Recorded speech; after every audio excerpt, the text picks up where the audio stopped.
প্রশ্ন, সেই রাত্রি হইতে ভিক্ষুর আদিম অসভ্য জীবনের দ্বিতীয় পর্যায় আরম্ভ হইল। কোন রাত্রির কথা বলা হয়েছে? আদিম অসভ্য বলতে কী বোঝানো হয়েছে? উত্তর, সেই রাত্রি হইতে ভিক্ষুর আদিম অসভ্য জীবনের। এখানে সেই রাত্রি বলতে যে রাতে অকৃতজ্ঞ ভিক্ষু তাকে বেঁচে উঠতে সাহায্য করা পেহলাদের ঘরে আগুন দিয়ে পালিয়েছিল, সেই রাতের কথা বলা হয়েছে।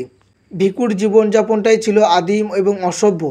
পেটের আর দেহের খিদে মেটানো ছাড়া তার বাঁচার আর কোনো মানে ছিল না। পশুদের বাঁচার সঙ্গে তার বাঁচার কোনো পার্থক্য ছিল না।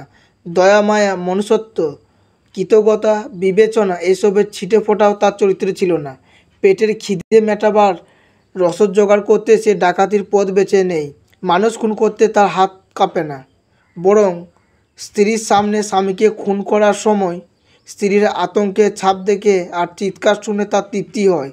ডান হাতটা নষ্ট হয়ে যাওয়ায় তার ডাকাতি বন্ধ হয়ে গেল, তাই পেট ভরাবার রসদ পেতে এবার সে ভিক্ষাবৃত্তি শুরু করলো। কিন্তু তার মানসিকতার এতটুকুনও পরিবর্তন হলো না। আগের পর্যায়ে দেহের সুখের জন্য সে নেশা করে বসির ঘরে যেত। দ্বিতীয় পর্যায়ে বসির বিকল্প হিসাবে পাচিকে রাখতে সে নেশা করে বসির মিয়াকে খুন করে ফেলল। সমাজের কোনো শিক্ষা, কোনো সভ্যতা, ভব্যতা সে ধার ধারে না। কোনো পাপ পুণ্য, অপরাধ, কোনো নীতি দুর্নীতির বোধ ভিক্ষুর মধ্যে জন্মাতেই পারেননি।